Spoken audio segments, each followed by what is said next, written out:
Baik, Bismillahirrahmanirrahim. Assalamualaikum warahmatullahi wabarakatuh.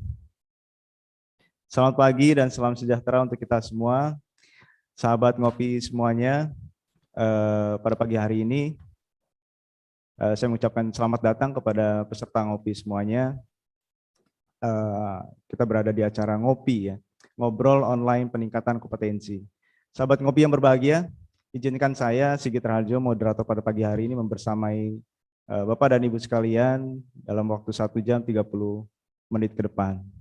Pada pagi hari ini, insya Allah kita akan ngobrol-ngobrol santai ya sebetulnya. Acara ini memang dikemas dengan santai namun mempunyai informasi yang bermanfaat bagi kita semua.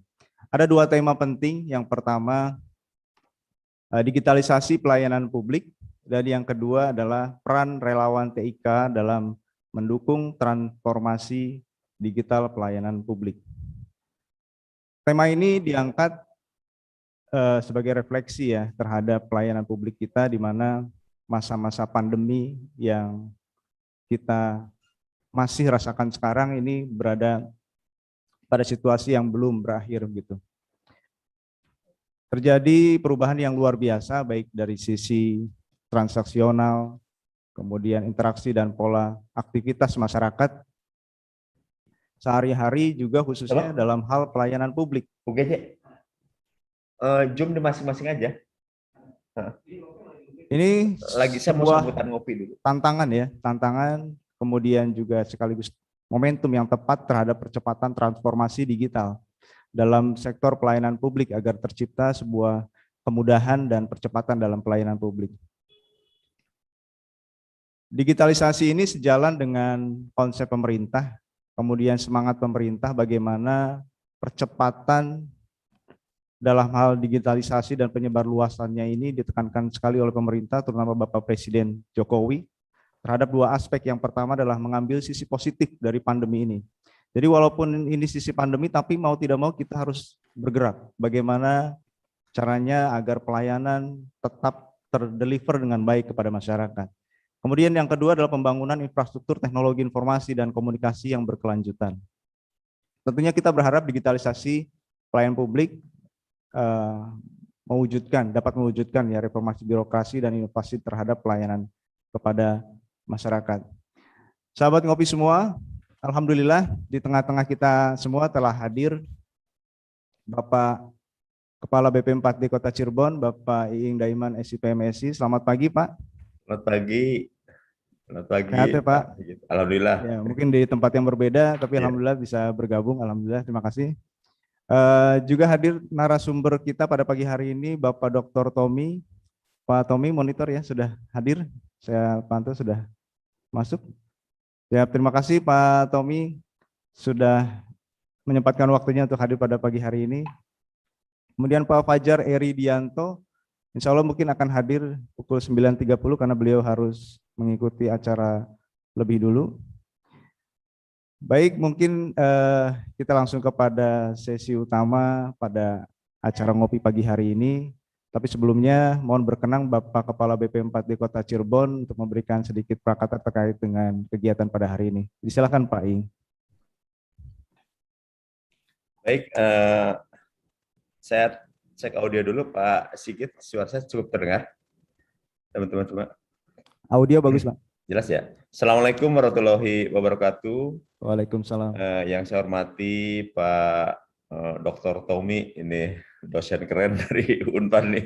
Terima kasih Kang atas kesediaannya di sela-sela kesibukan. Beliau masih menyempatkan untuk sama-sama kita berbagi ilmu, sharing. Yang saya hormati Pak Fajar Eri, kebetulan beliau izin ke saya masuk nanti jam 9.30 karena ada yang harus di-handle di Jakarta. Beliau Ketua Relawan TIK Indonesia, bukan kota, bukan provinsi, tapi Indonesia. Insya Allah nanti juga saya kalau sempat beliau masuk, saya juga ingin menyapa sebentar ke beliau. Pak Tommy, terima kasih atas kesempatannya, atas kesediaannya untuk menjadi salah satu narasumber di acara ngopi.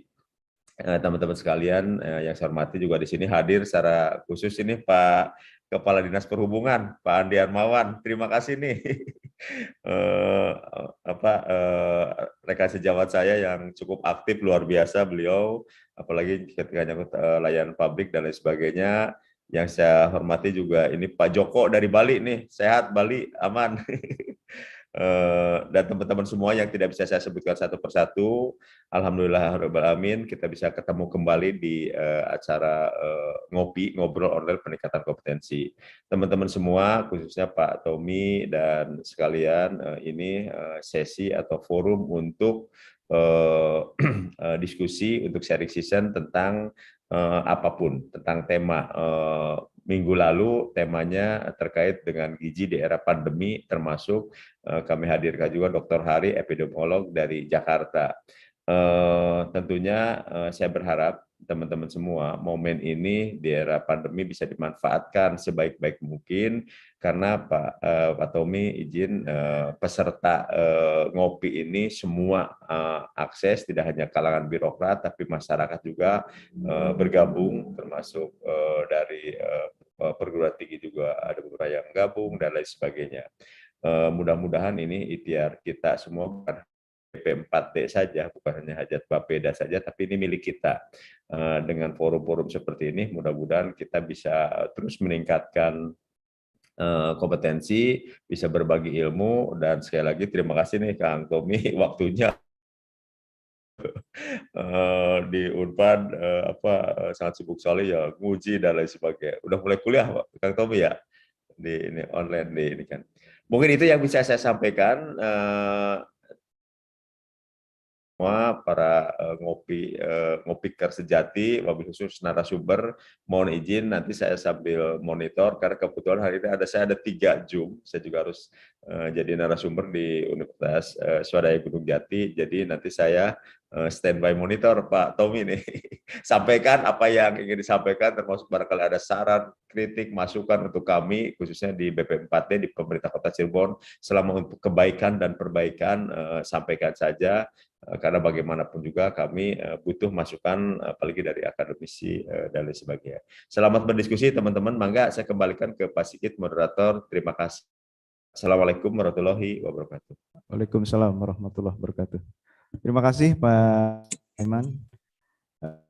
Kita akan masuk ke dalam sesi pemaparan materi 1, digitalisasi pelayanan publik, yang akan disampaikan oleh Dr. Tommy Setiawan.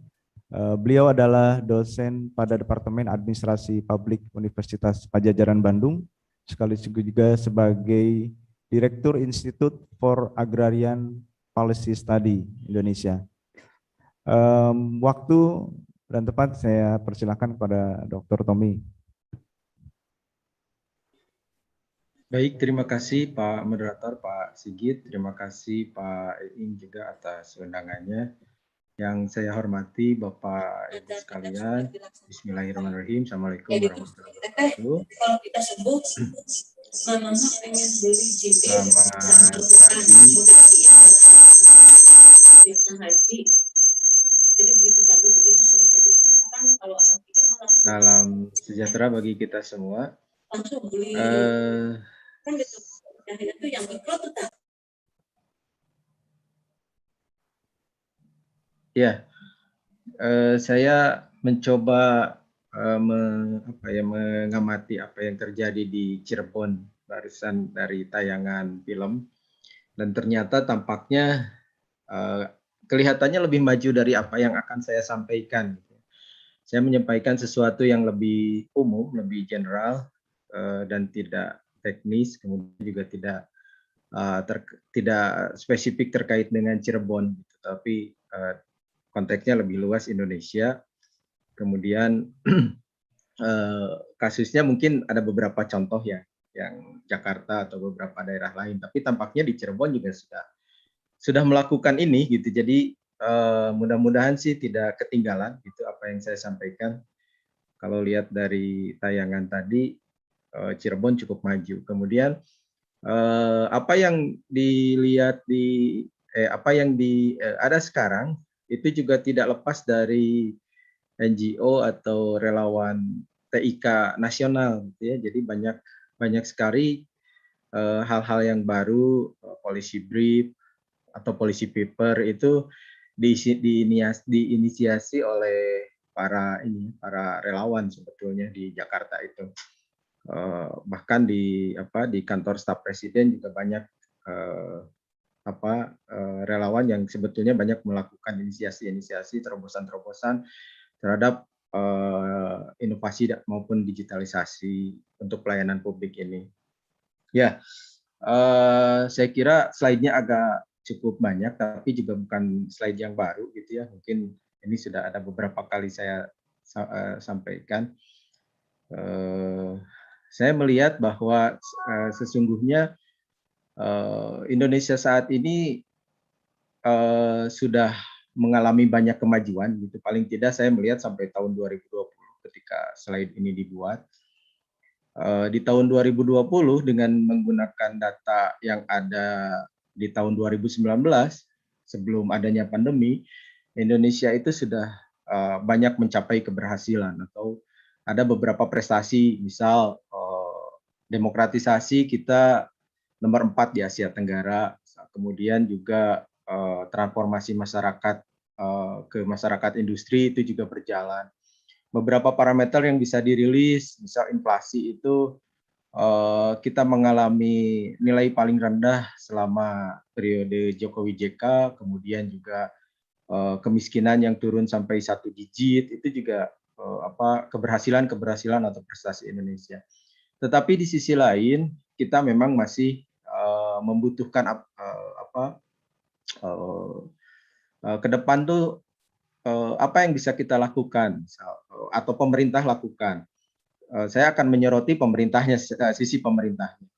Pertama, misal ketika industri menuju industri 4.0, di mana pemerintah menetapkan skala prioritas tertentu gitu ya di industri makanan, minuman, otomotif, kimia, elektronik. Kemudian masyarakatnya juga sedang bergerak menuju masyarakat 5.0. Nah, pemerintahnya harus kemana ketika kondisi ini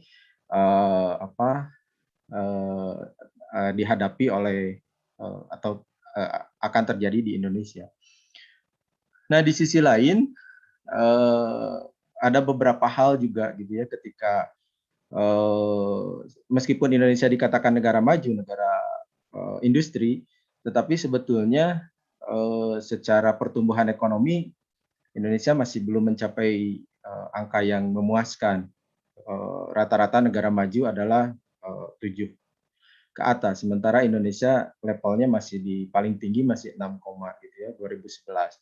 Meskipun kemarin di kuartal 2 kita mengalami peningkatan pertumbuhan ekonomi sampai 7, Nah, padahal di 2020 kita juga mengalami kendala karena adanya COVID, pertumbuhan sampai melorot ke 3, gitu ya. Kemudian sisi ketimpangan juga Indonesia di dunia itu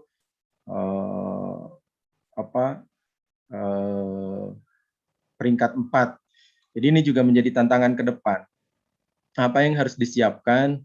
Satu, barangkali kalau secara saintis mungkin melihat sisi-sisi yang bisa dilihat, misal apakah nilai investasi di kota Cirebon itu bisa mendukung penyerapan tenaga kerja, misal. Nah, bagaimana kemudian mensinkronisasi nilai investasi dengan tenaga kerja, ini juga bisa dilihat dari sisi bagaimana nanti pelayanan publik yang berbasis digital itu dilakukan. Nah, beberapa tantangan ke depan tadi saya kira baik pusat maupun daerah itu harus mulai menerapkan strategi pembangunan berkelanjutan, kemudian mencari mesin pertumbuhan baru.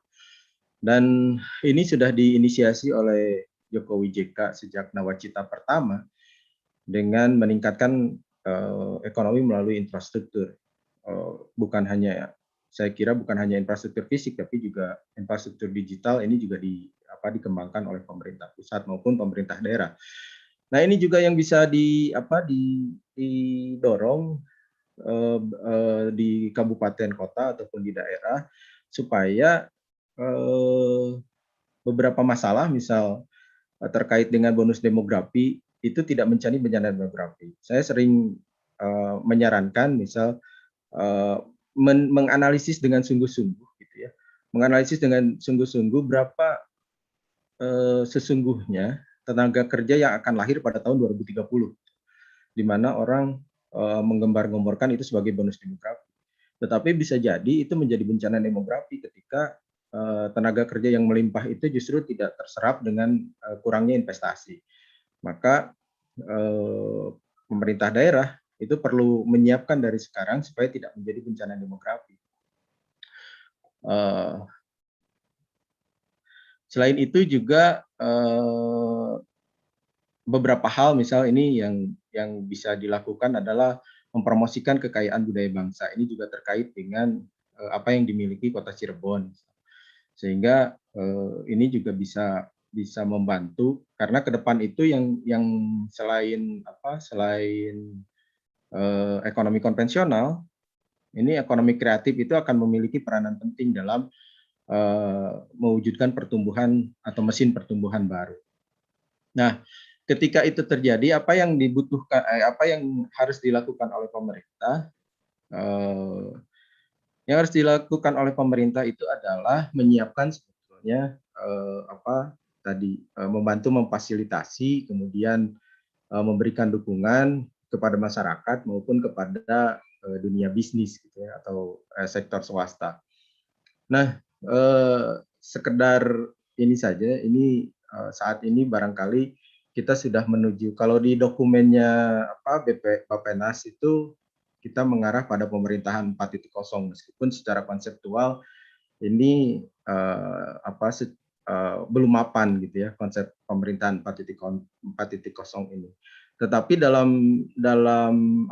fasenya saya ingin mengatakan bahwa banyak sekali pemerintah sekarang itu baik pusat maupun daerah sudah bergerak pada pemerintahan 3.0. Meskipun pemerintahan 1.0-nya juga masih terjadi. Misal ketika layanan publik dilakukan, pemberian 0 itu salurannya adalah harus datang langsung. Nah, ini juga ada yang harus datang langsung, tetapi di sisi lain ketika konsep pemberian 0 itu ada, menggunakan smartphone juga banyak itu dilakukan. Misal pembayaran pajak kendaraan bermotor itu sudah kecuali yang 5 tahunan gitu ya. Untuk yang reguler tahunan itu kita bisa menggunakan smartphone, bahkan tidak perlu datang gitu. Begitu dibayar, kemudian bayarnya juga menggunakan bank elektronik atau digital bank, selesai gitu. Kemudian ini juga agak sebetulnya bisa dikembangkan lagi, misal ke depan itu lebih banyak lagi yang menggunakan aplikasi selain itu, termasuk beberapa hal yang nanti di bawah kita bisa lihat. Sebetulnya banyak aplikasi yang bisa dikembangkan dan telah dikembangkan oleh pemerintah baik pusat maupun daerah dalam melayani warga negaranya, gitu. Yang tidak perlu lagi datang langsung gitu, seperti yang terjadi pada pemerintahan 1.0. Nah, kemudian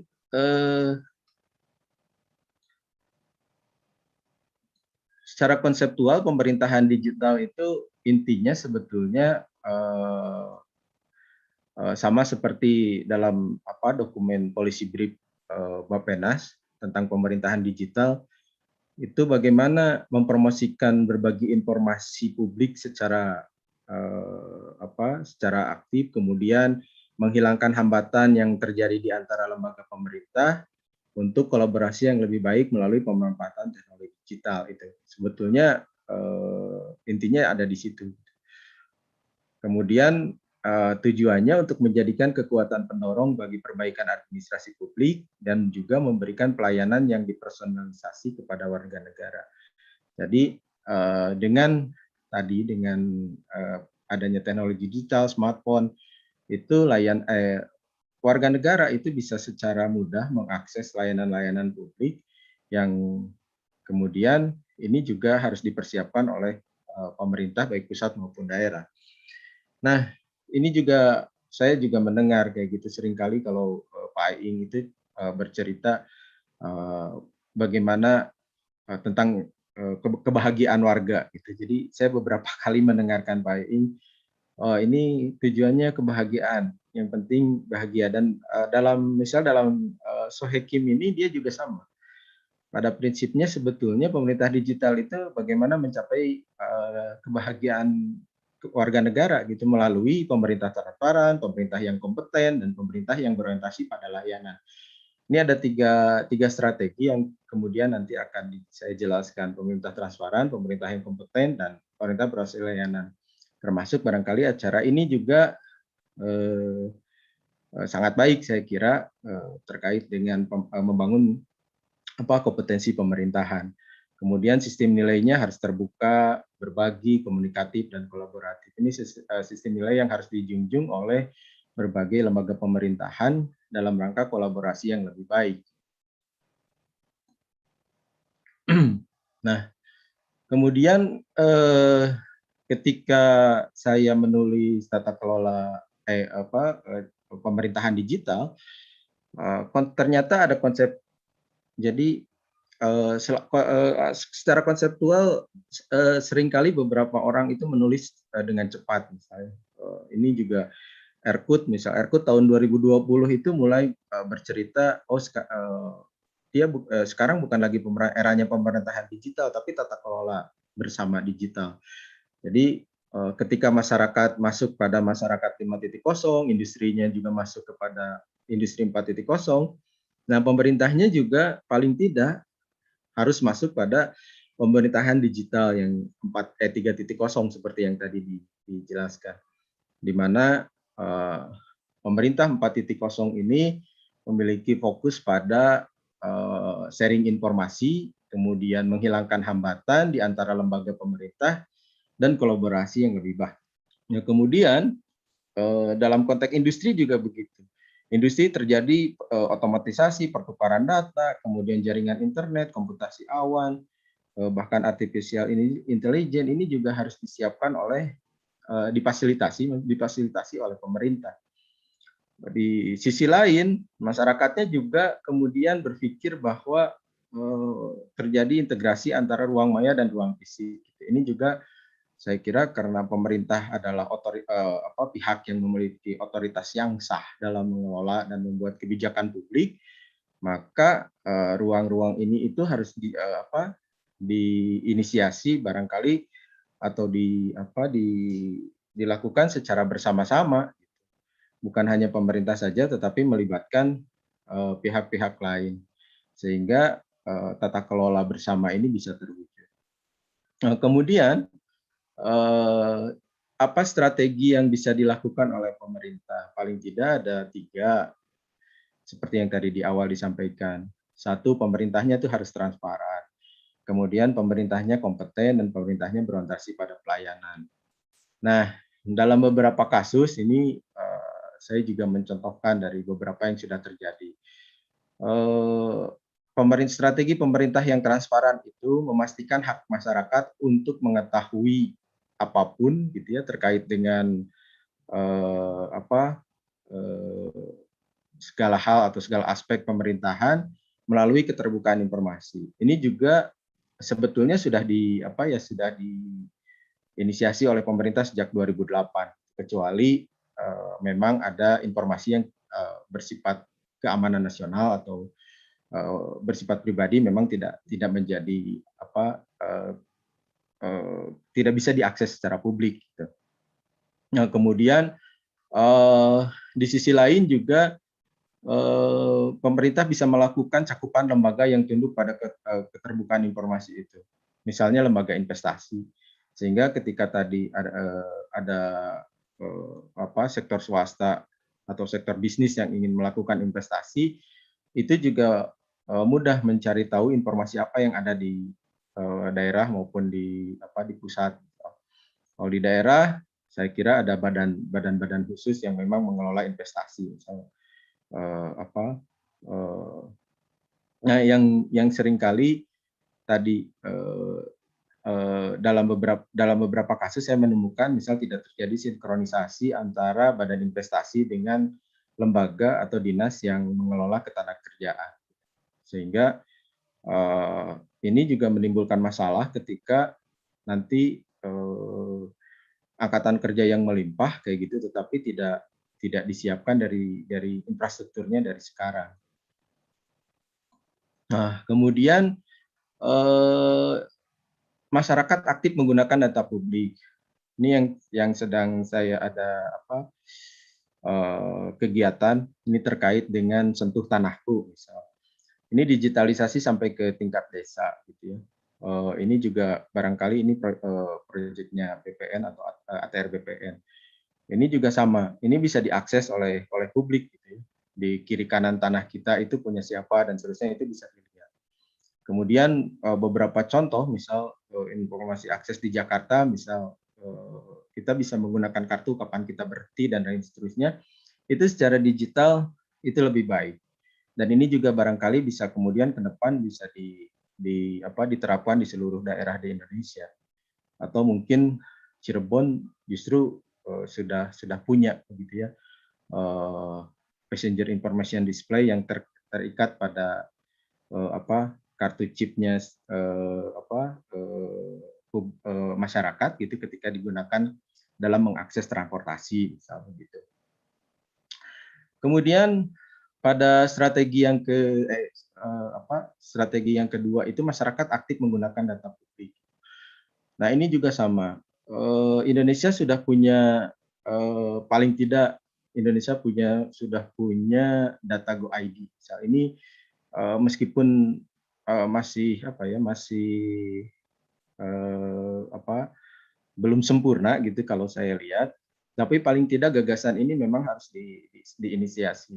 Termasuk satu peta, misal satu peta juga sama. Sehingga ini juga karena tadi fungsi dari digital government itu memudahkan mencari mesin pertumbuhan baru secara ekonomi, sehingga memudahkan siapapun untuk melakukan investasi, dan tadi kaitannya dengan penyerapan tenaga kerja, maka satu portal untuk data publik ini menjadi penting. Misal yang saya contohkan ini data Go ID kayak gitu.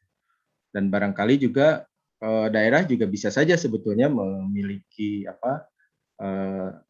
satu data kayak gitu, dan saya pikir Cirebon saya pernah dengar juga dari Pak Iing kalau sudah melakukannya juga gitu, ada Cirebon satu data gitu, dan itu menurut saya perlu dikembangkan karena itu sudah menjadi kebutuhan publik. Nah, kemudian selanjutnya model bisnis juga sama. Ini juga perlu berkolaborasi dengan lintas instansi, misal inkubasi teknologi LIPI. Misal. Ini juga kebutuhan kita juga, kebutuhan daerah, kebutuhan bukan hanya pusat memberikan dukungan ini, tapi daerah juga perlu mengakses sistem model, terutama untuk membangun startup di daerah begitu. Selanjutnya tata kelola partisipasi publik. Ini strategi yang ketiga. Partisipasi warga juga saya kira di daerah mungkin berjalan juga gitu ya. Kalau di pusat ada portal Kominfo untuk saling brainstorming ide warga, kemudian di hampir semua lembaga pemerintah saya kira punya platform media sosial yang bisa orang saling berdiskusi dan lain sebagainya, meskipun ya tadi sebatas diskusi belum bisa sampai menyerap secara utuh. Ini juga penting nanti ke depan mungkin, atau sudah ada ya di Cirebon, ada platform khusus di mana orang bisa berdiskusi dan bisa secara bebas mengungkapkan keinginannya, kehendaknya, atau bahkan kritiknya, kayak gitu, tidak dibatasi kayak gitu dalam dunia digital kayak gitu. Orang bisa, bahkan kemarin misal saya lihat Pak UU itu mendatangi Wakil Gubernur Jawa Barat itu ketika dikritik ada media sosial orang Tasik kemudian mengkritik soal bansos, kemudian didatangi secara terbuka. Ini juga saya pikir bagus juga untuk penguatan partisipasi publik gitu ya. Jadi media sosial bisa digunakan sebaik-baiknya Kemudian juga ternyata begitu masuk media sosial dan menjadi viral, itu respon pemerintah menjadi lebih cepat. Nah, kemudian strategi yang kedua adalah pemerintahan yang kompeten. Ini juga ada tiga sub strategi begitu. Nah, pertama menghapus sekat antara berbagai lembaga pemerintahan. Ini harus diawali dengan keterbukaan data, keterbukaan proses, dan keterbukaan layanan. Keterbukaan data kemudian dikaitkan dengan keterbukaan layanan itu bisa diharapkan bisa memunculkan kolaborasi. Kemudian keterbukaan proses dan keterbukaan pelayanan. Jadi ketika pemerintah melakukan keterbukaan proses, kemudian layanan dilakukan secara terbuka, ini juga diharapkan mampu memunculkan partisipasi warga negara. Nah, kemudian keterbukaan proses dan keterbukaan data ini menghasilkan transparansi. Sehingga ketiga konsep ini bisa menghasilkan pemerintah yang terintegrasi dalam konteks keterbukaan. Nah, Indonesia juga sudah melakukannya, jadi saya kira ini juga dibantu, diinisiasi oleh beberapa NGO untuk mendorong pemerintah melakukan keterbukaan. Ada OGI, Open Government Indonesia, ini juga saya kira ya tetap ada bantuan dari relawan maupun NGO ya supaya pemerintah melakukan keterbukaan ini.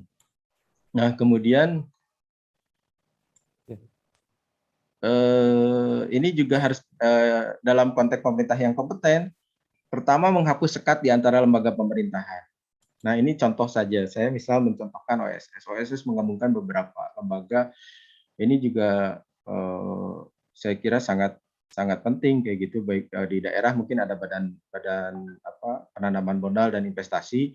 Ini juga sama bisa, dan boleh jadi sudah dilakukan sebetulnya kemarin ketika Pak Jokowi sedikit marah atau jengkel misal terkait OSS ini sudah dibangun, sudah dibentuk, tapi ternyata kelambanan itu masih terjadi. Dan saya kira ini juga perlu continuous improvement kayak gitu terkait OSS ini baik di daerah maupun di pusat, sehingga memang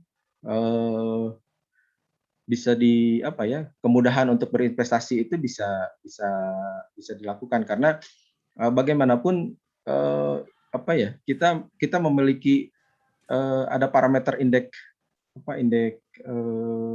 kemudahan berinvestasi. Nah, Indonesia masih di bawah Malaysia, di bawah Thailand, di bawah Singapura terkait dengan kemudahan investasi. Tapi ke depan ini juga harus bisa diperbaiki. Nah, kemudian ini juga sama menghapus sekat di antara lembaga pemerintah. Saya mencontohkan di pusat gitu ya. Mungkin di Cirebon juga bisa jadi terjadi masalah-masalah bagaimana koordinasi tugas dan masalah yang saling bertentangan antar lembaga gitu. Atau sebetulnya bukan bertentangan sih sebetulnya, atau tumpang tindih misal dengan lembaga. Bagaimana orang memulai bisnis, bagaimana membayar pajak, bagaimana berdagang di luar negeri. Nah, ini bagaimana menegakkan kontrak. Ini melibatkan beberapa institusi atau lembaga-lembaga. Nah, ini bagaimana ke depan misal ketika orang memulai bisnis terkait dengan badan investasi, kemudian terkait dengan pajaknya, kemudian kalau dalam skala nasional misalnya bagaimana berdagang di luar negeri, ini juga sama perlu koordinasi yang lebih baik sehingga memudahkan bagi warga negara yang ingin melakukan investasi. Kemudian juga terkait dengan tugas-tugas tertentu gitu ya yang yang membutuhkan kolaborasi antar lembaga. Misal untuk kompetensi misalnya. Ini juga sama. Kompetensi ini tidak hanya melibatkan Kementerian Perindustrian, tetapi melibatkan akademisi, melibatkan beberapa lembaga yang memang sudah mapan dalam memberikan sertifikasi sehingga bisa memunculkan tata kelola bersama yang lebih baik. Kemudian terkait dengan peningkatan sistem operasi pemerintah. Jadi dalam rangka membangun pemerintahan yang kompeten ini juga sama. Saya kira Cirebon sudah melakukannya. Saya sangat yakin. Misal yang dilakukan konversi server lokal ke cloud computing itu di EKTP, misal kita sudah melakukannya. Kemudian pembentukan sistem pemerintah, membangun manajemen pengetahuan di data ID tadi. Kemudian membangun sistem digital untuk mengatasi inefisiensi melalui kerja cerdas. Ini juga saya yakin, saya sangat yakin tiap kabupaten kota sudah melakukannya. Ini meskipun saya contohkan misal di KLHK misalnya, KLHK semuanya muncul dari mulai kalau misal tes terkait dengan lamaran tenaga kerja, tes tenaga kerja sampai ke pegawai yang sudah diangkat itu ada dalam satu portal sehingga memudahkan orang untuk mengakses melalui internet atau melalui smartphone.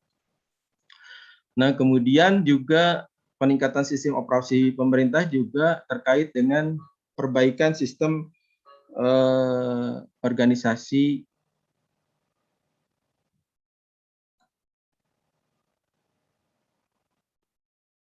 Baik, terima kasih sudah diingatkan. Ini juga sama, keterbukaan anggaran, misal ini APBD DKI Jakarta, kemudian pemerintah baik pusat maupun daerah melakukan keterbukaan. Kemudian pemerintahan yang kompeten juga ini juga membutuhkan administrasi ilmiah. Jadi administrasi yang berbasis pada evidence base gitu ya. Jadi pengembangan kebijakan yang berbasis bukti, ketika kebijakan muncul itu dasarnya apa, misal argumentasi ilmiahnya apa, itu penting dilakukan. Kemudian juga basis bersama melalui big data pemerintah. Misal. Ini juga saya ambil contoh hub jaringan inovasi layanan publik tahun 2020, misalnya ini juga sama. Kemudian strategi yang ketiga, ini saya percepat saja, pemerintah berorientasi pelayanan. Pada prinsipnya, tadi bahwa digitalisasi itu memberikan personalisasi, gitu ya, layanan yang dipersonalkan. Misal ini beberapa di Dukcapil Smart Bantul, kemudian ada pembayaran pajak Sambara, kemudian bansos dalam satu kartu, kemudian layanan terkait hidup ini juga sama. Kemudian respon juga bisa terkait kepolisian, peduli lindungi, ini juga sama yang bisa dilakukan oleh pemerintah. Kemudian sistem dukungan bagi masyarakat maupun UMKM, kemudahan berinvestasi, ini juga sama bisa dilakukan secara digital. Kemudian perbaikan sistem perizinan bantuan bagi wirausaha, misalnya ini juga sudah dilakukan. Jadi pemerintah betul-betul memberikan pelayanan yang terbaik kepada masyarakat, termasuk disabilitas dan terkait dengan kejiwaan, kesehatan dan sebagainya. Kemudian juga ini di Jakarta, misal saya menemukan Jaklingko dan LEDis, misal ini layanan bagi penyandang disabilitas gitu. Ketika mau berpergian itu sudah sejak awal saya mau pergi kemana, seperti ini mengadopsi yang pernah saya lihat di Jepang. Di Jepang itu orang yang punya disabilitas bisa punya akses ketika mau berpergian naik kereta, difasilitasi oleh petugas kereta dan lain sebagainya. Itu saya kira yang bisa saya sampaikan. Mohon maaf atas kelebihan waktunya. Saya kembalikan ke moderator dan terima kasih sekali lagi. Assalamualaikum warahmatullahi wabarakatuh. Assalamualaikum warahmatullahi wabarakatuh. Terima kasih Pak Dr. Tommy atas materinya. Kita masuk ke sesi kedua. Pak Fajar Eri, bisa termonitor Pak Fajar ya?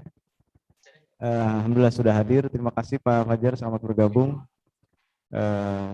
Sudah menyempatkan waktunya untuk bisa hadir dalam acara ngopi pagi hari ini. Sehat ya Pak? Pak Fajar Eri ini, beliau adalah Ketua Relawan TIK. Materi yang akan disampaikan adalah terkait dengan peran relawan TIK dalam mendukung transformasi digital pelayanan publik. Mungkin kalau sedikit dijelaskan, relawan TIK ini komunitas pendamping masyarakat penikmat teknologi, menjaminkan pemanfaatan teknologi yang aman, nyaman, dan bermanfaat, membentuk masyarakat informasi yang cerdas, kreatif, dan produktif dengan memanfaatkan konten-konten digital mendukung masyarakat ekonomi digital Indonesia. Kurang lebih seperti itu ya Pak ya? Ya, setuju. Ya.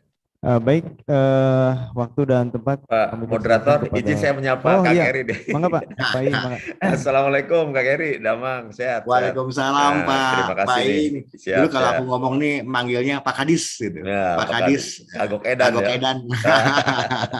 Beliau taunya saya Kadis Kagok Edan. Makanya ngingetin kemarin waktu jadi narasumber, ini dengan Kagok Edan langsung ingat ke saya. Siap. Terima kasih Kang Fajar Eri atas kesediaan waktunya di sela-sela kesibukan yang luar biasa. Salam buat teman-teman di Jakarta. Mungkin itu saya cuma menyapa saja. Monggo dilanjut biar waktunya lebih Terima efisien. kasih. Terima kasih. Assalamualaikum. Terima kasih. Waalaikumsalam.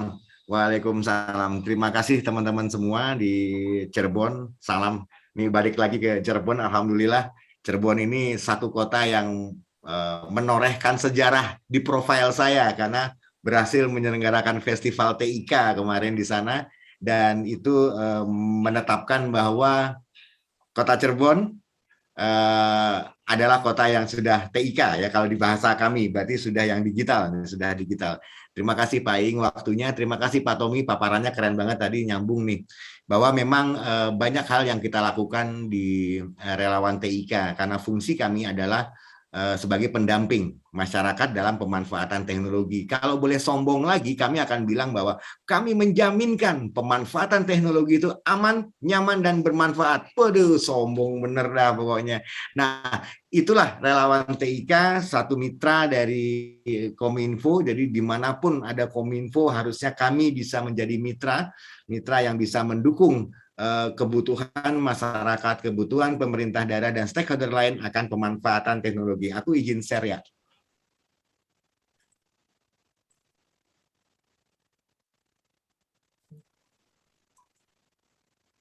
Oke, terima kasih teman-teman. Saya Fajar Eridianto, saya adalah Ketua Umum Relawan TIK Indonesia. Terjebak menjadi Ketua Umum Relawan TIK Indonesia.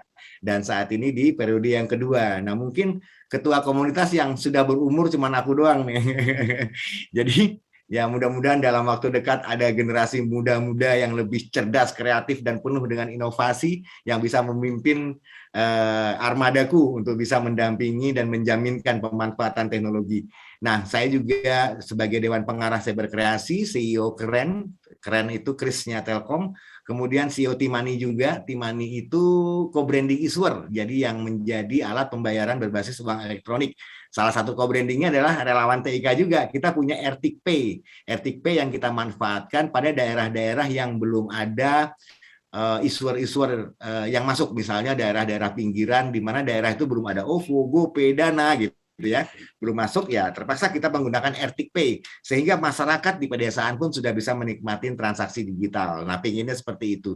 Banyak di beberapa daerah sudah memanfaatkan Ertik Pay dan Kris sebagai media pembayaran dan transaksi bagi pelaku usaha dan bisnis-bisnis lain, bahkan juga untuk layanan masyarakat.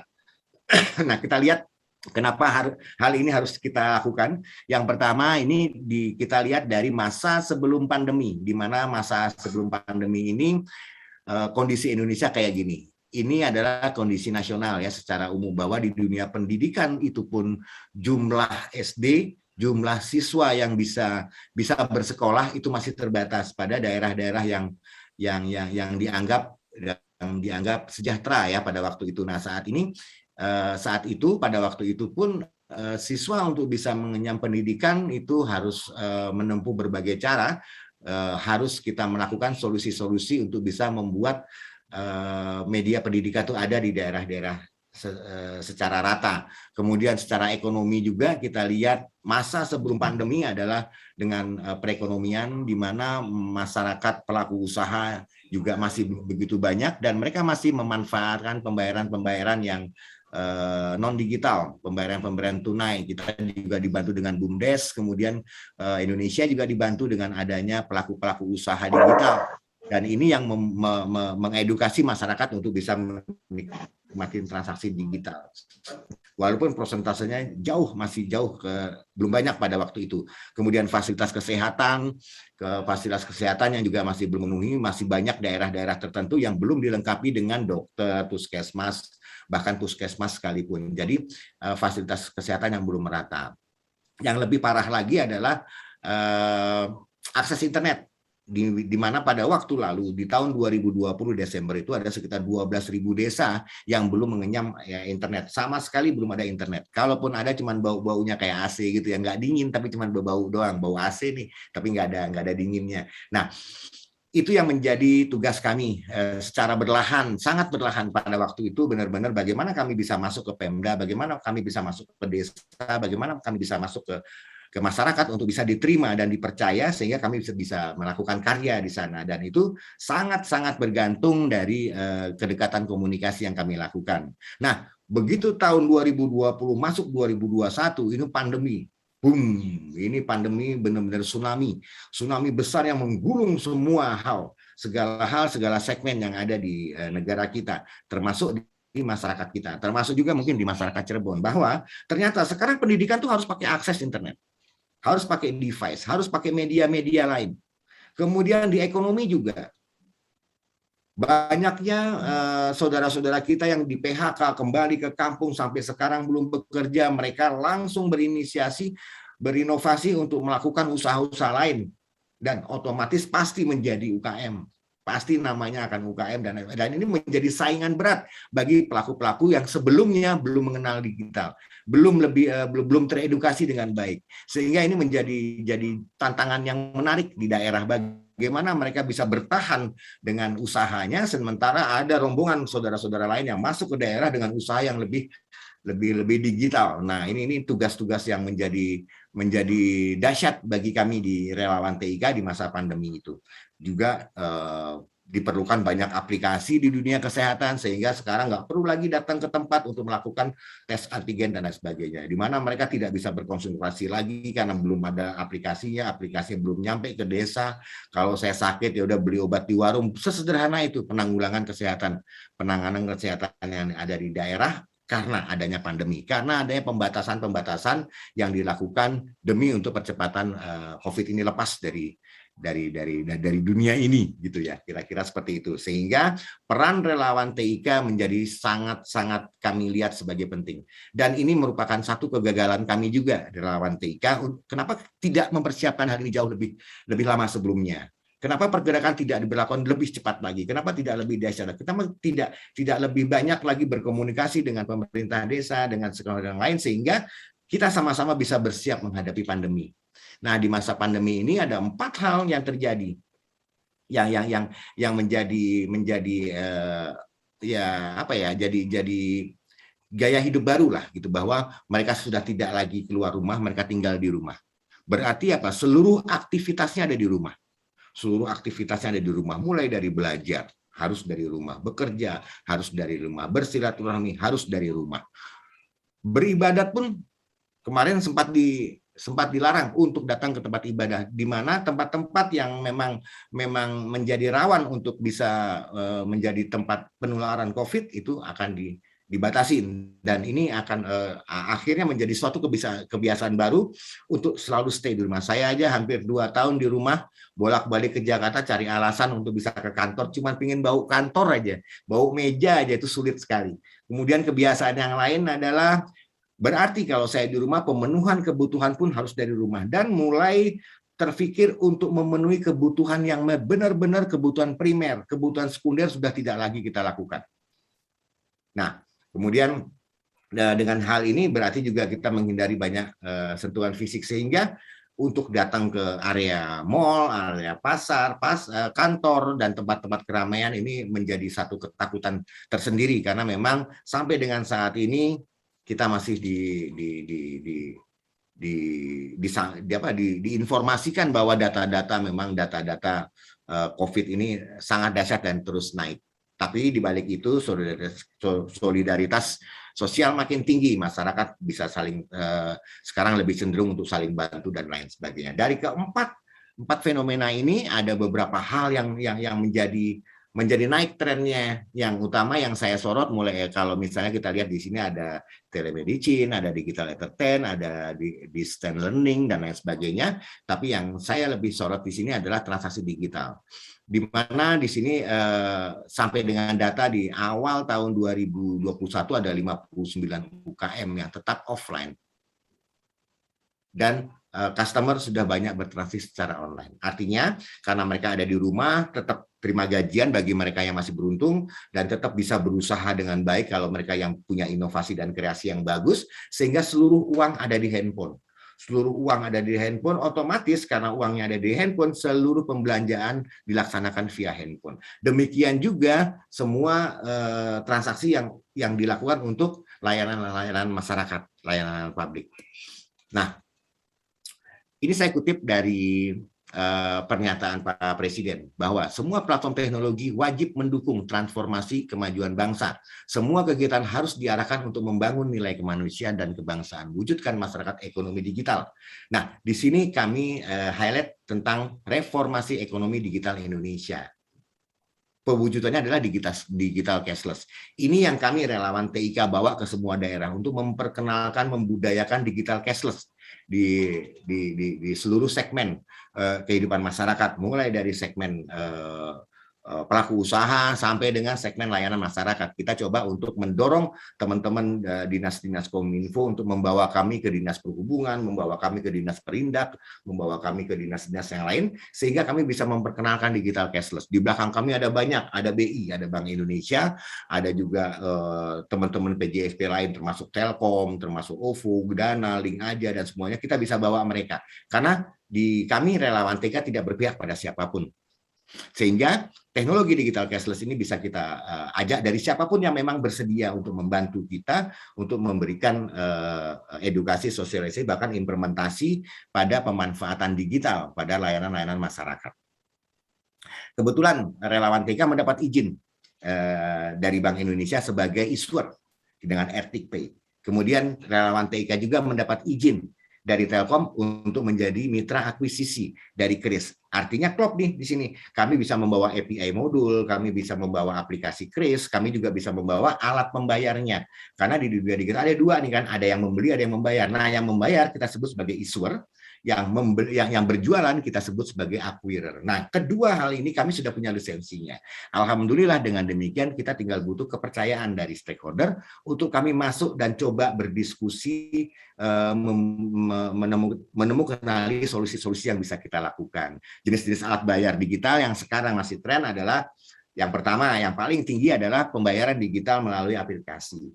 Ini yang kami sebut sebagai RTIK Pay ya. Kalau di teman-teman Bapak Ibu download di aplikasi di Google Play itu ada RTIK Pay. Nah, di situ adalah aplikasi pembayaran berbasis uang elektronik atas izin dari Telkom Indonesia yang di-co-branding ke relawan TIK. Dan ini yang dibawa relawan TIK ke seluruh Indonesia untuk bisa mengajarkan masyarakat memanfaatkan aplikasi. Setelah itu mereka terserah mau ikut siapapun. Yang pasti ada media edukasi, media pembelajaran, media implementasi yang kami lakukan, yang kami bawa.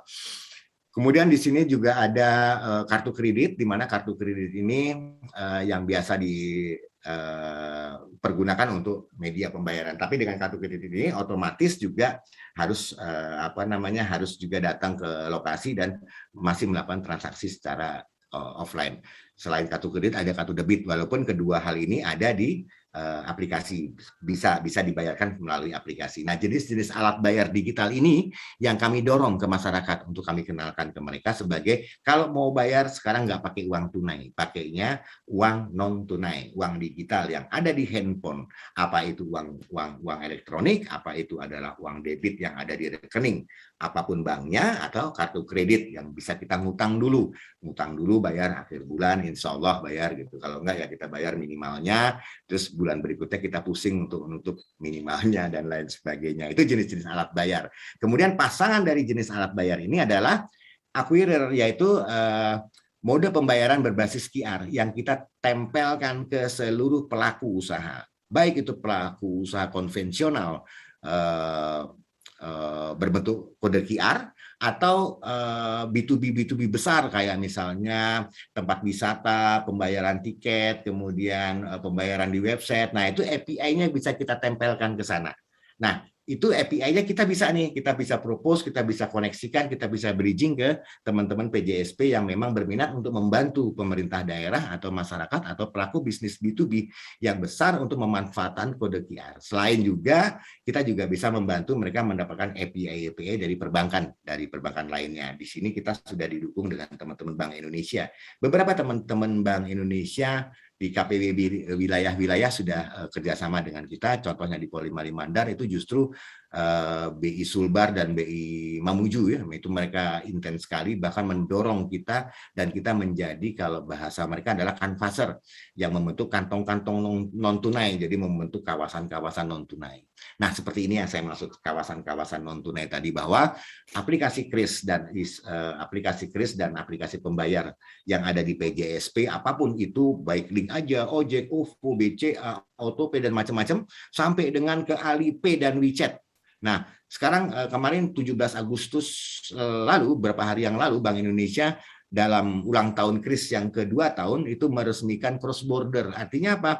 Pembayar wisatawan luar negeri yang punya Alipay, yang punya WeChat itu sudah bisa bayar di KRIS kita.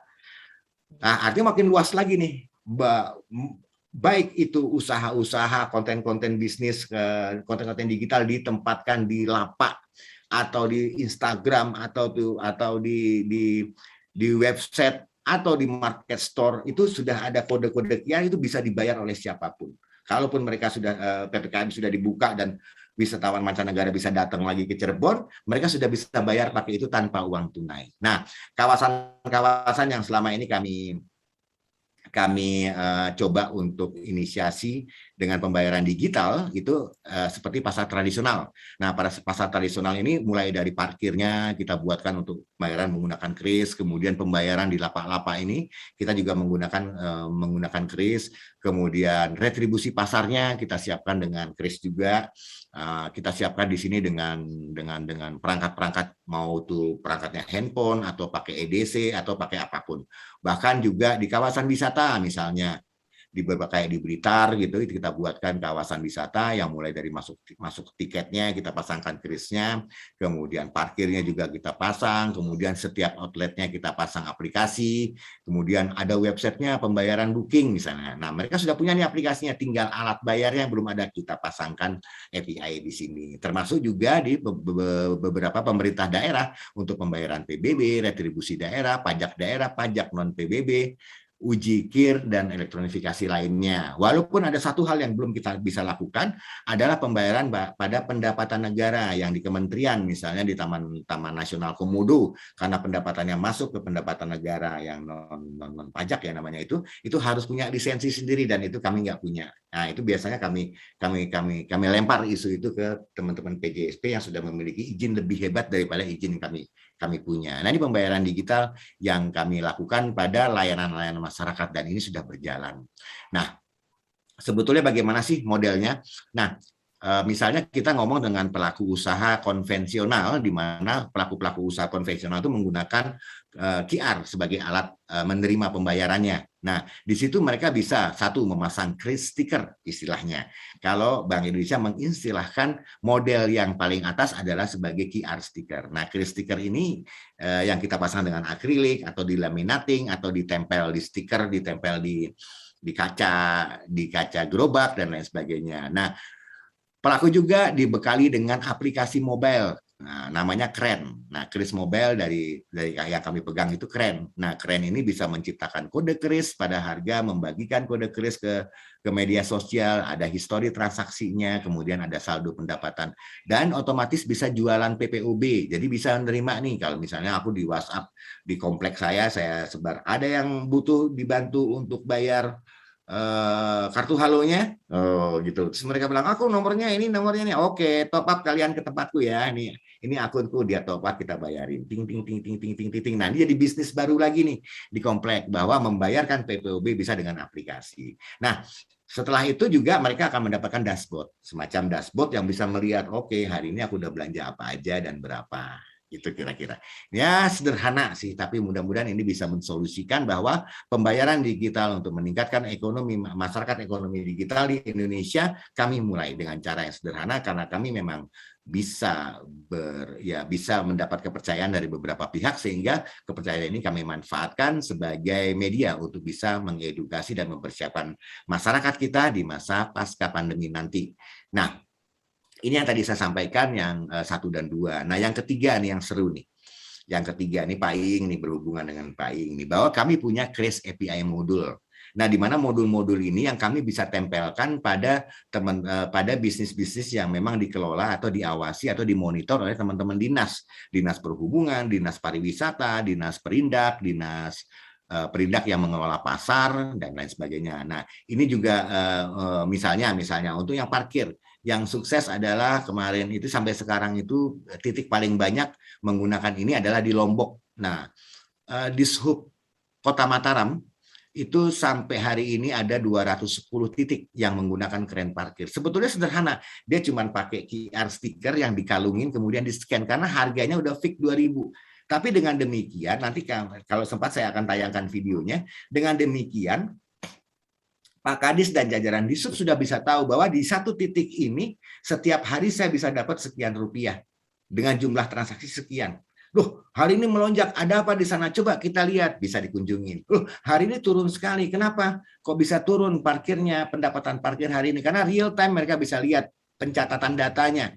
Nah, begitu dilihat ternyata, di situ ternyata area parkir tergerus nih dengan gerobak-gerobak baru. Wah, ini gimana izinnya? Diskusi dengan teman-teman Perindak. Nah, misalnya kayak gitu, banyak hal yang muncul dari digitalisasi ini. Kemudian ada keren tiket. Keren tiket kita pakai di Lombok juga. Di Lombok itu untuk penyeberangan ke Gili Trawangan, Gili Meno, Gili Air menggunakan QR tiket. Kemudian untuk di Labuan Bajo kita juga gunakan keren tiket. Kemudian ada juga tiket-tiket sederhana yang kita pasang misalnya di Polimali Mandar, kemudian di area Jawa Tengah, kemudian di area area Sumatera Utara. Nah, ini yang kita sudah menggunakan keren-keren tiket termasuk di Batam. Kemudian untuk keren retribusi. Nah, keren retribusi ini adalah pembayaran retribusi. Biasa dipakai di pasar tradisional. Nah, ini yang saat ini lagi jalan bagus adalah di Jawa Tengah, di Pasar Gawo, di Solo, kemudian di Sumatera Utara, di Sulawesi Barat juga jalan, kemudian di Sulawesi Selatan juga jalan. Kemudian keren billing ini baru tiga. Satu yang untuk masyarakat kita gunakan yang eksternal satu ya, yaitu di PN Bontang. Jadi di Bontang itu pembayaran gas itu menggunakan QR billing. Nah, Bu Wali Kota pada waktu itu Bu Wali Kota sudah meresmikan dan akhirnya sudah jalan. Nah, ini adalah pembayaran untuk abonemen gas yang ada di sana. Nah, yang lainnya di internal Telkom mereka pakai itu untuk pembayaran IndiHome sudah menggunakan billing. Nah, artinya inisiasi-inisiasi ini yang kami bisa bawa untuk bisa mengedukasi masyarakat untuk mengenal teknologi. Nah, untuk mengenal teknologi digital pembayaran ini tidak hanya sesederhana ini yang kami lakukan.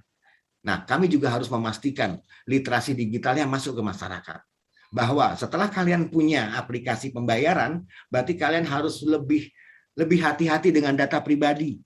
Berarti kalian lebih hati-hati dengan safety-nya. Handphonenya harus diamankan. Kemudian bagaimana caranya kita untuk tidak mengklik sembarangan aturan, syarat dan ketentuan yang diberlakukan pada setiap aplikasi. Karena dewasa ini banyak sekali aplikasi yang akan masuk ke masyarakat sebagai aplikasi solusi yang buntut-buntutnya ujung-ujungnya adalah di pengelolaan data. Nah, ini penjualan data. Nah, ini kita harus waspada dan ini yang menjadi tugas kami untuk mengawal masyarakat memanfaatkan digitalisasi ini tidak hanya asal memudahkan tapi juga mengamankan. Karena jaminan kami di awal adalah menjaminkan pemanfaatan teknologi itu aman, nyaman, dan bermanfaat bagi masyarakat.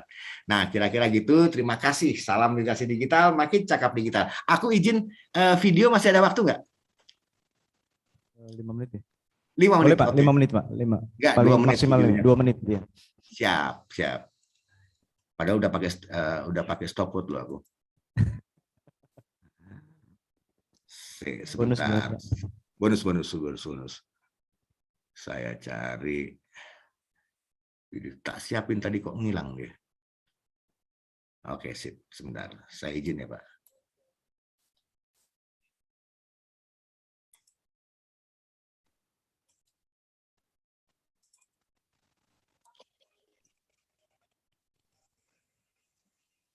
Sebentar. Salah. Sebentar.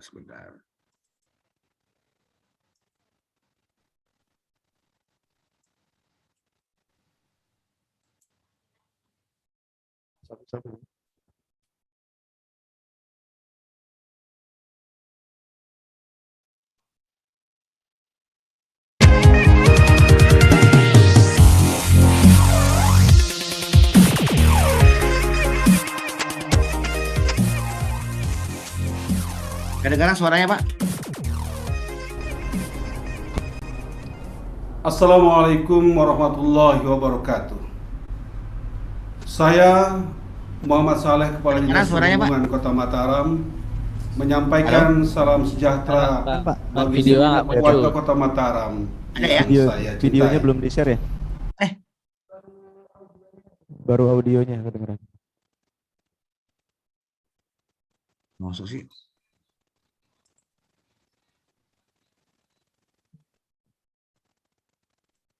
Sekarang? Ya, oke. Warga Kota Mataram yang saya banggakan, penataan perparkiran saat ini menjadi fokus pembenahan kami. Hal ini untuk merespon banyaknya keluhan masyarakat terkait permasalahan perparkiran di Kota Mataram. Warga kota saat ini dengan sistem pembayaran parkir secara tunai atau manual harus diakui menimbulkan persoalan yang banyak sekali, seperti rendahnya kedisiplinan dan kepatuhan juru parkir, di mana masih banyak ditemukan penarikan biaya parkir di atas tarif resmi. Selain itu, belum maksimalnya penerapan sistem pembayaran bruto parkir. Padahal pada Peraturan Wali Kota Nomor 9 Tahun 2016 diamanatkan bahwa juru parkir wajib menyetorkan seluruh penghasilan retribusi pelayanan parkir di tepi jalan umum atau retribusi tempat khusus parkir yang telah dipungutnya secara bruto atau secara keseluruhan.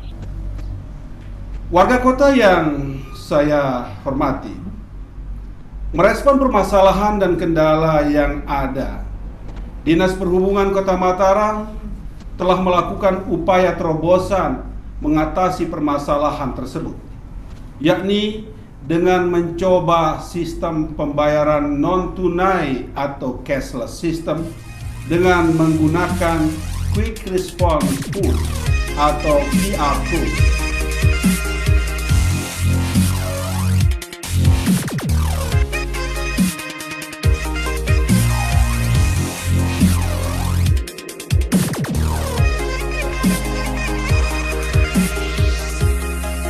Sistem ini dinilai mampu untuk meningkatkan potensi pendapatan asli daerah, sekaligus mengurangi permasalahan lain seperti sistem pengawasan terhadap kedisiplinan juru parkir serta kepastian penarikan tarif parkir sesuai dengan tarif resmi.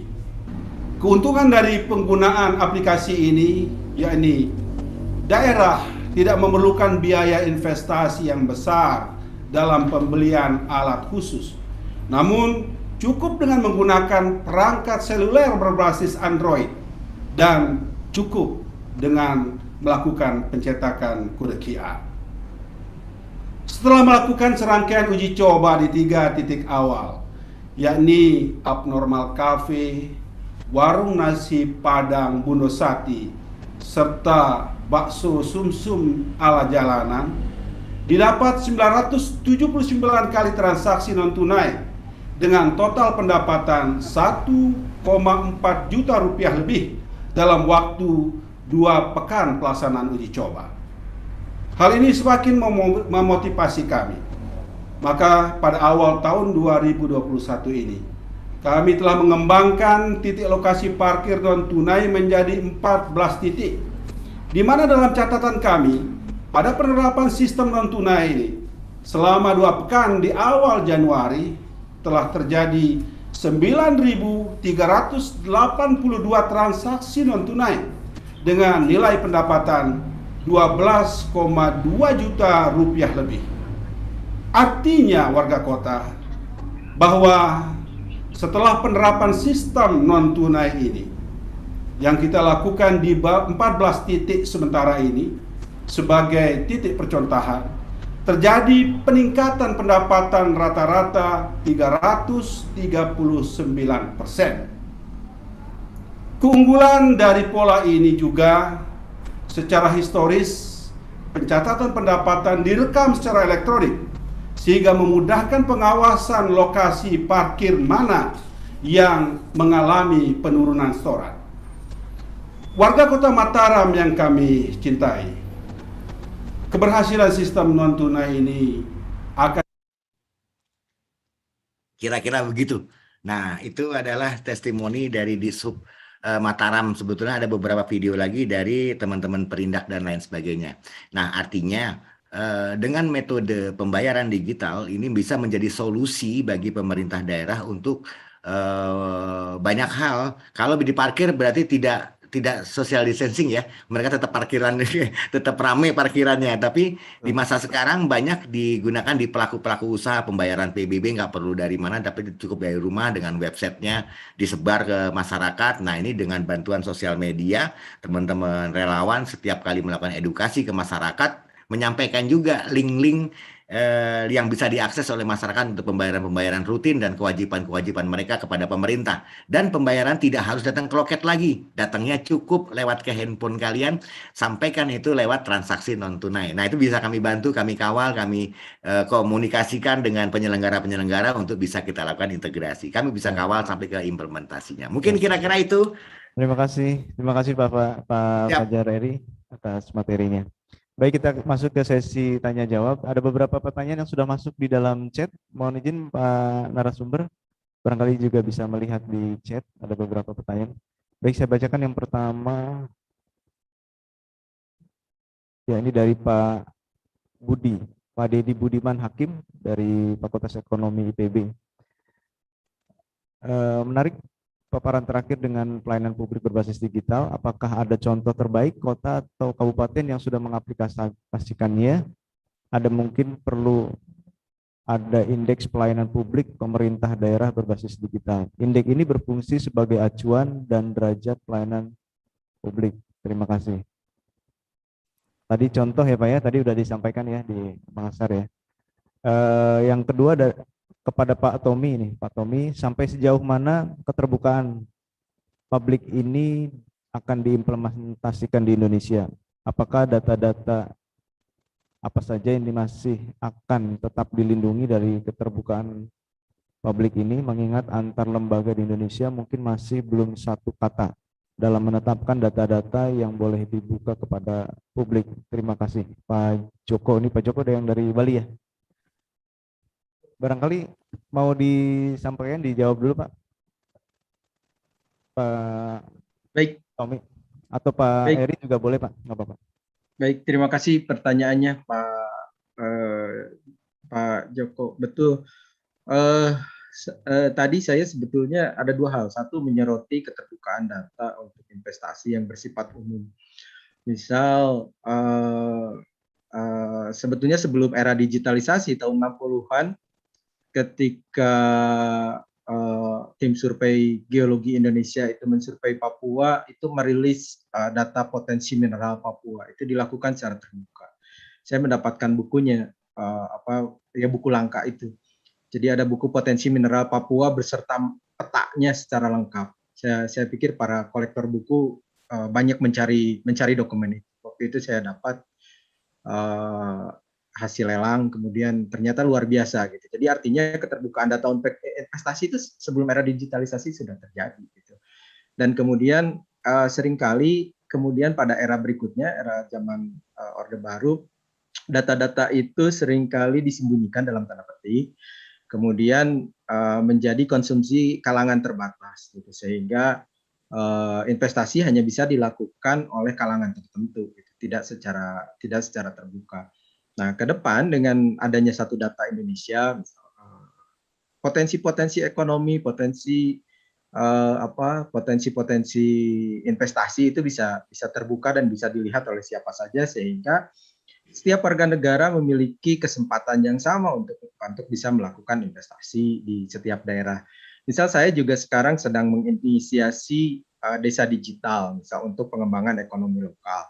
Nah, ini yang kita lakukan itu sebetulnya membuka potensi desa dan mengundang investor untuk berinvestasi di beberapa desa yang memang desanya memang bersedia untuk atau terbuka untuk dilakukan investasi dari luar daerah tersebut atau desa tersebut. Nah, inilah yang kemudian menjadi fokus pemerintah Jokowi, termasuk saya kira beberapa NGO juga sama, karena itu juga tampaknya didukung juga atau bahkan awalnya diinisiasi oleh NGO. Misal Satu Peta juga diinisiasi oleh beberapa NGO. Nah, ini juga menjadi hal yang positif saya kira, sehingga keterbukaan data terkait potensi ekonomi dan lain sebagainya bisa dilakukan, sehingga tidak menjadi konsumsi kalangan tertentu saja, tapi bahkan kita pun bisa melihat termasuk di daerah sekitar kita ataupun di daerah dekat dengan kita ketika kita mau melakukan investasi tertentu. Kemudian tadi untuk perlindungan data, betul, keamanan data itu bahkan saya dengan Pak Iing di Ikatan Alumni Unpad itu sempat berdebat hanya sekedar mana data yang harus dibuka dan mana harus ditutup, karena kebetulan saya juga menjadi penanggung jawab koordinator Departemen Data di Ikatan Alumni. Nah, ini juga menjadi perdebatan. Bahkan saya minta menutup semua gitu ya. Waktu itu saya bilang ini datanya tidak boleh keluar. Kata saya ini data kecuali nama, kata saya lulus tahun berapa itu yang boleh keluar, sisanya nggak boleh keluar. Saya menginginkan begitu. Karena kekhawatiran atas keamanan data betul menjadi kekhawatiran banyak pihak gitu. Kemudian juga saya ingin sedikit ini intermezzo saja. Dulu tahun 2010, 11, 12 gitu ada film Die Hard. Itu cerita tentang bagaimana pembobolan data nasabah bank. Dan ternyata jadi kalau misal aktivitas hacking untuk membobol data itu tampaknya agak sulit apabila tidak dibantu oleh pihak internal dari organisasi tersebut. Nah, saya ingin sedikit berintermezzo saja kayak gitu, bahwa kebocoran data itu seringkali melibatkan pihak dalam, pihak internal.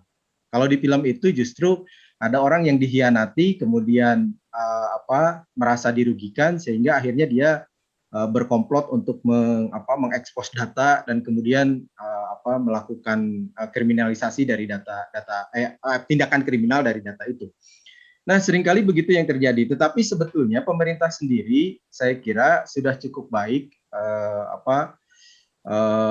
sedang menggodok perlindungan data pribadi, undang-undang perlindungan data pribadi. Ada beberapa data yang memang yang tidak boleh dikeluarkan.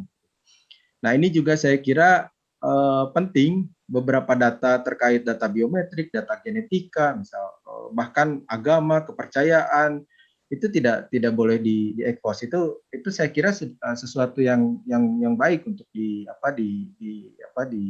dilakukan kayak gitu. Barangkali nanti Pak Fajar bisa memaparkan bagaimana proses perlindungan data ketika masuk ke aplikasi misal, karena Pak Fajar tampaknya memiliki aplikasi tertentu yang mungkin saja mengkolek data gitu ya. Nah, ini bagaimana perlindungan dari provider untuk melindungi data, karena bagaimanapun beberapa data memang harus sangat dilindungi gitu, termasuk privasinya. Meskipun tadi juga saya katakan bahwa kita bisa beraktivitas kalau dalam digital government itu aktivitas kita terpersonalisasi gitu. Ketika saya ingin melakukan misalnya ingin membayar pajak, jadi yang biasa kita lakukan, saya ingin membayar pajak kendaraan bermotor, itu sudah angkanya berapa, atau yang bulanan misal. PLN sendiri sudah mengintegrasikan misal dengan beberapa bank. Jadi begitu masuk ke aplikasi PLN, begitu karena saya masih pasca bayar gitu ya, angkanya berapa, kemudian diklik nominalnya berapa, masuk ke bank langsung terbayar, selesai. Gitu.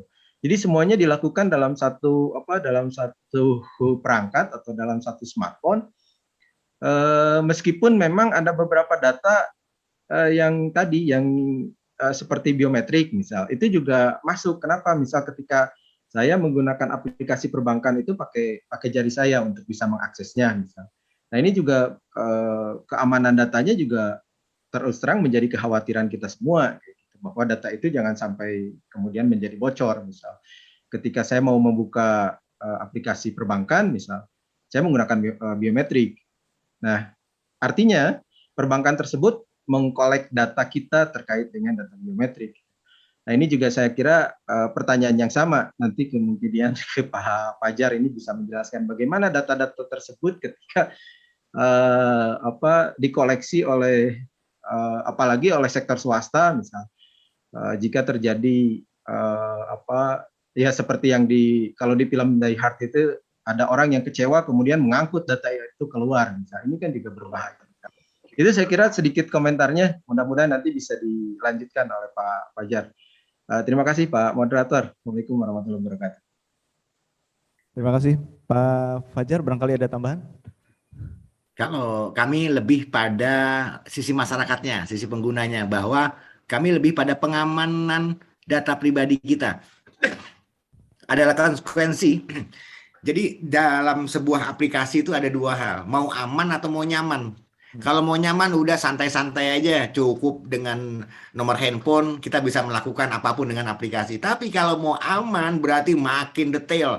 Di situ akan ada nomor KTP, ada nomor KK, ada nomor handphone, email, kemudian bahkan selfie, bawa KTP, banyak hal yang diketatin. Nah, dari situ setelah kita mengamankan data kita, oke, aku percaya dengan aplikasi ini bahwa aplikasi ini memang aku butuhkan. Dan untuk amannya saldoku, amannya dataku, aku serahkan semuanya. Tapi ada NDA, semacam kesepakatan antara user dan aplikasi. Nah itu yang harus dibaca tuh. Jangan sampai jebakan-jebakan Batman ada di situ. Ada tulisannya kecil banget. Waduh, harus di zoom dulu. Ya sabar-sabarlah dulu. Jangan terburu-buru kita mengklik. Oke, saya setuju bahwa data saya bisa dimanfaatkan. Karena memang begitu kita klik setuju, pemilik aplikasi berhak mau ngapa-ngapain juga. Nah, ini yang berat nih kan. Nah, ayo kita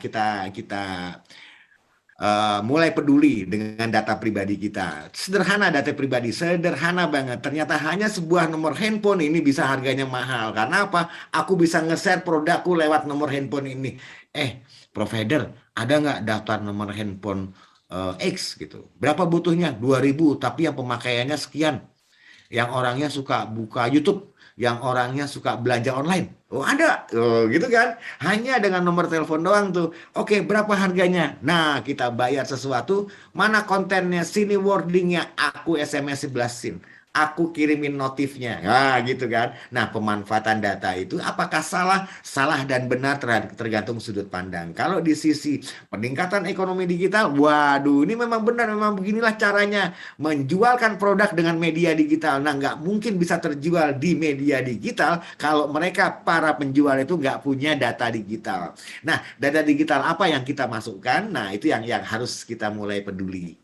Kalau memang itu kita butuhkan, jadi kita nggak dapat informasi dong. Ada orang jualan komputer, padahal aku lagi butuh komputer karena aku nggak mau masukin dataku ke vendor penjual komputer, nggak tahu apalah aplikasinya, saya nggak dapat notifikasi itu. Hai Fajar Eri, ada lo yang jual komputer murah. Nah, informasi itu aku juga nggak dapat. Nah, lo berarti kenapa aku bisa nggak dapat? Karena kamu nggak punya data di situ. Bisa jadi begitu. Atau bisa jadi ada orang jahat yang menjual data keluar. Keluar itu apalah ya tergantung kepentingannya tanpa seizin kita. Nah, itu yang mungkin yang kalau dari konsen kami adalah konsen di pelakunya. Kalau bagaimana kebijakan menjual data aku nggak ngerti. Artinya memang bagi kami adalah data adalah milik pribadi dan data itu harus kita amankan. Kita bisa memberikan data ini ke orang lain kalau memang kita mendapatkan sesuatu dari orang lain. Sesederhana itu kira-kira. Kalau lebih detailnya nanti ikuti literasi digital. Di sini ada Sani dan teman-teman relawan TIK Cirebon yang setiap hari jam 8 dan jam 2 sore, jam 2 siang dan jam 8 pagi kami melakukan webinar literasi digital Indonesia makin cakap digital. Nah, cari linknya dan ikuti acaranya. Di sini ada Agre Indra, di sini ada Sani, ada teman-teman lain yang memang menjadi narasumber tetap di Indonesia makin cakap digital, dan materi-materi inilah yang kami sampaikan. Bergabung di kami Indonesia makin cakap digital. Iya, satu Baik, promosi terima Pak kasih. Ing. Terima kasih Pak Eri. Barangkali saya memberikan kesempatan dulu untuk yang, ada Pak Dedi nih, Pak Dedi Budiman ya. Monggo Pak, silakan.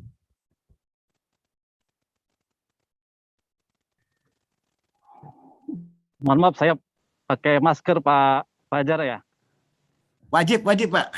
Ini karena aku sudah steril tempatnya.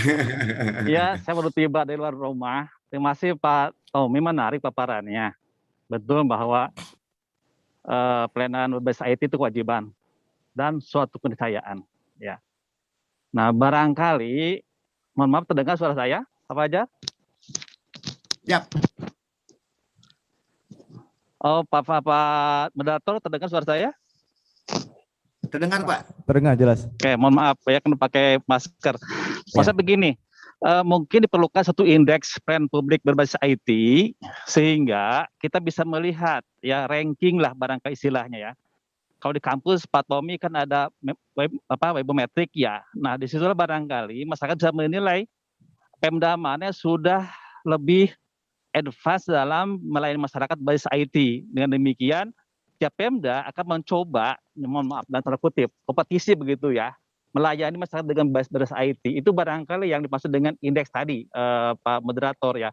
Ini yang saya belum menemukan ya. Kebetulan saya mengajar di S2 di pembangunan daerah, itu belum ada isu itu begitu ya. Kalau masalah pelayanan tersier udah banyak ya. Pajak berbasis IT, di sub sudah banyak.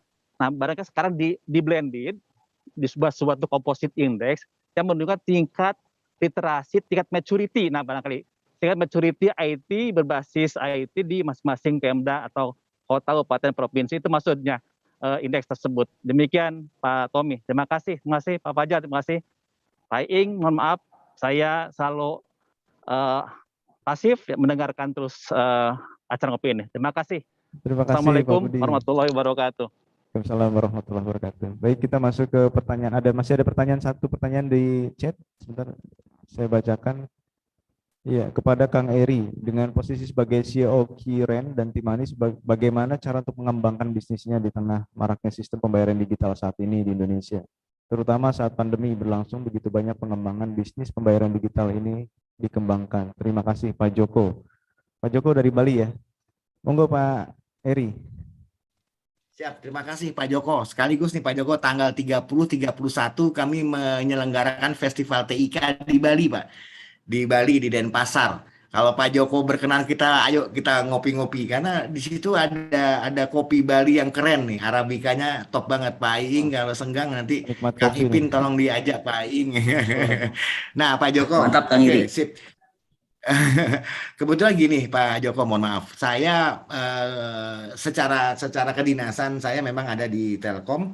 Kebetulan saya pegang sebagai CEO Keren dan Chris dan Timani di Telkom. Nah, di sisi lain saya sebagai relawan TIK. Memang akhirnya nyambung dunia kami, akhirnya nyambung dunia ini bahwa ternyata di relawan TIK butuh tools dan nggak semua PJSP penyelenggara jasa sistem pembayaran itu mempercayakan produknya kepada komunitas. Karena saya ketua umumnya, jadi saya menjaminkan komunitasku gitu kan. Kepada siapa menjaminkan? Kepada diriku sendiri, yaitu sebagai CEO. Nah ini alhamdulillah satu link yang akhirnya nyambung. Nah akhirnya memang saya lihat teman-teman relawan TK butuh alat untuk bisa digunakan, diimplementasi di daerah. Nah setelah kita edukasi, kita bebaskan kepada mereka untuk mau menggunakan yang mana. Nah sejauh mana saya menggunakan tools saya secara maksimal. Karena memang kami, kebetulan saya di penciptaannya, bukan di go to marketnya.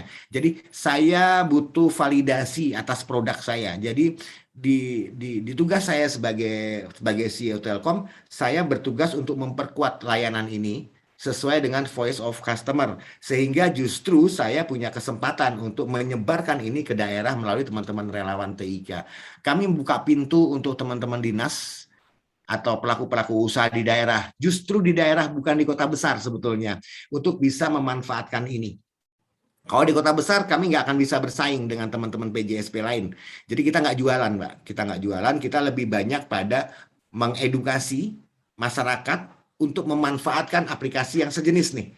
Ya itu kami punya. Bahkan kami nge-rebrand sendiri dengan nama RTP tadi, dan keren ini kami bawa ke daerah. Jadi sejauh mana ini bisa kami semaksimal mungkin kami masuk ke BUMDes Pak di desa-desa. Kami membuat desa mandiri. Kita mulai dari menciptakan akses internet mandirinya lewat berbagai teknologi dengan biaya desa, dengan biaya biaya desanya. Kemudian dari situ kita implementasikan ke masyarakatnya, penggunanya seperti apa. Kita lakukan literasi digital ke masyarakatnya bahwa biaya yang dimunculkan itu kita bagi dalam bentuk voucher nih, setiap bulan tiap rumah tangga bayar 20.000. 20.000 mahal, nggak mahal Pak. Kalau 20.000 ini bisa dimanfaatkan. Contohnya dengan 20.000 ini berarti anak-anak bisa sekolah tanpa beli paket data. Kemudian anak-anak bisa punya hiburan, punya belajar lewat bisa searching Google dan lain sebagainya. Kemudian bapak dan ibu bisa menjadi pelaku usaha dengan UKM menjualkan ini dan lain sebagainya. Terus kalau udah dibeli, barangnya dibeli, gimana cara nyampainya? Kami bahkan punya Kururio namanya. Kururio itu aplikasi ojek online. Sampai segitu kami sudah pikirkan. Kami bisa mengantarkan Kururio ini dengan radius terdekat ya.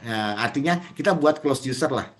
Bahwa satu daerah ini bisa diantar nih, diantar-antar dengan Kururio. Nah, kita juga bahkan membuat TUK. TUK itu tempat uji kompetensi sebuah wadah untuk pembelajaran. Bahkan kita siapkan di sana, mau nggak dibuatkan tempat untuk belajar, biar kami yang ngajar. Kami kan nggak ada di situ. Kita TOT 1-2 orang di desa, kemudian kita tinggalin di sana, kasih seragam biar gaya, jadilah dia relawan TIK di sana dengan melakukan tugas-tugas pendampingan. Kira-kira kayak gitu Pak. Jadi memang kompleks sekali yang kami kerjakan. Sebatas kemampuan kami, karena kami nggak ada yang gaji, nggak ada yang bayar. Pak Ing tahu banget tuh pokoknya. Modal kami cuma satu, kita pakai terus kata-kata Pak Ing, kagok edan, udah terlanjur kan dibilang edan sama orang-orang, udah hajar aja lah, nanti minta maaf belakangan. Biasanya setelah itu banyak teman-teman yang bergabung. Teman-teman dari misalnya Abji ikut bergabung, sini Kang kita bantuin, yuk aku punya loh teman-teman provider yang murah. Nah kayak gitu-gitu akhirnya dapatlah tower murah, dapatlah ini. Kemudian Bank Indonesia akhirnya ikut bergabung membantu kita juga. Kemudian ada beberapa yang masuk. Kira-kira kayak gitulah. Memang harus menciptakan demand dulu, kebutuhan, sehingga teknologi ini bisa diserap dengan baik oleh masyarakat. Tapi yang pasti sekali lagi, teknologi sehebat apapun kalau masyarakatnya tidak siap teknologi ini jadi malapetaka bagi kita semua, yaitu menghancurkan masyarakat kita tanpa budaya-budaya dan etika-etika yang benar di ranah internet. Ini yang perlu kami sampaikan, dan itu kami sampaikan setiap hari di literasi digital yang kami selenggarakan bersama Cyberkreasi. Kira-kira gitu. Terima kasih. Baik, terima kasih. Seru sekali ya, Pak Eri, dengan semangat sekali nih. Jadi tidak terasa nih waktunya sudah hampir habis. Tapi moderator boleh 1 menit, saya 1 menit saja. Nah, mengomentari Pak Dedi. Boleh Pak, mangga Pak. Ya, terima kasih Pak moderator. Mohon maaf 1 menit. Pak Dedi terkait dengan indeks, sebetulnya sudah ada Pak Dedi, indeks IPP gitu ya, indeks pelayanan publik di Permen Pan RB 17 2017 sebetulnya sudah memasukkan sistem elektronik. Jadi ada 6 indikator, dan indikator yang keempat itu terkait dengan ketersediaan sistem pelayanan publik berbasis elektronik, kepemilikan situs, kemudian pemutakhiran data. Hanya saja barangkali parameternya ini perlu karena ini Permen tahun 2017, saya kira sepakat untuk kemudian merevisi ini supaya mendetailkan proses digital dalam pelayanan publik, karena tampaknya ini masih pada government 2.0 gitu, masih sekedar situs, kemudian layanan pada internet, belum sampai pada government 3.0 yang terkait dengan pemerintahan aplikasi gitu. Itu saya kira sedikit komentar dari saya. Terima kasih Pak moderator. Baik, terima kasih. Terima kasih Pak Tommy. Pak boleh sedikit merespon? Boleh Pak. Pak ya. Pak. Sepakat Pak, itu kan beberapa regulasi ya, belum diimplementasikan. Barangkali menariknya di Pak Fajar sekarang dari sudut regulasi ada situs. Nah, sekarang bagaimana respon masyarakat itu menarik, itu nanti menjadi satu indeks sehingga kita bisa mengetahui misalkan Cirebon sudah memiliki indeks angka 80, berarti kan sudah tinggi. Itu maksud saya gitu. Jadi satu pihak kewajiban Pemda melayani sudah ada, kedua masyarakat juga bahagia dalam arti dilayani secara cepat dan efisien. Itu aja barangkali maksud saya. Terima kasih Pak Tommy dan Pak Fajar dan moderator. Sukses Baik. ngopi. Terima kasih. Baik, terima kasih. Sebetulnya ingin kita lebih panjang lagi ngobrol ya, tetapi memang waktu dibatasi dan insya Allah akan banyak tema-tema yang lainnya yang mungkin kita bisa bersilaturahmi kembali. Ada mungkin satu paragraf, izinkan saya membacakan sedikit yang mungkin bisa, mungkin tidak menyimpulkan keseluruhan, tetapi mungkin ini gambaran pembicaraan kita pada hari ini. Digitalisasi merupakan suatu keharusan sebagai adaptasi di segala bidang, baik pemerintah maupun swasta. Digitalisasi yang tepat sasaran, tepat guna, sesuai dengan kebutuhan masyarakat, maka digitalisasi yang dihasilkan dapat menjadi solusi atas kebutuhan masyarakat. Mungkin itu satu kalimat yang saya catat. Terima kasih kepada narasumber Pak Tommy Setiawan, Pak Fajar Eri Dianto. Terima kasih atas waktu yang kesempatannya. Salam dari Pak Iing karena beliau tidak bisa masuk karena harus memberikan materi di Universitas Gunung Jati. Salam juga kepada partisipan semua. Terima kasih yang sudah ikut bergabung di acara ngopi pada pagi hari ini. Semoga kegiatan ngopi pada hari ini bermanfaat bagi kita semua untuk menambah informasi dan pengetahuan. Saya Sigit Raharjo dan tim ngopi yang bertugas mengucapkan terima kasih, mohon pamit, mohon maaf atas segala kekurangannya. Foto dulu. Terima kasih. Assalamualaikum warahmatullahi wabarakatuh. Waalaikumsalam warahmatullahi Foto wabarakatuh. sebentar ya, ada sesi foto sebentar. Jangan di-close dulu kameranya. Ya, terima kasih. Di kameranya di on boleh biar foto dokumentasi kamera. Baru selesai lagi di foto. Jangan ya. Kameranya di onin. Mana tuh Sani kameranya? Kayak nanti kalau ketutup ya sayang.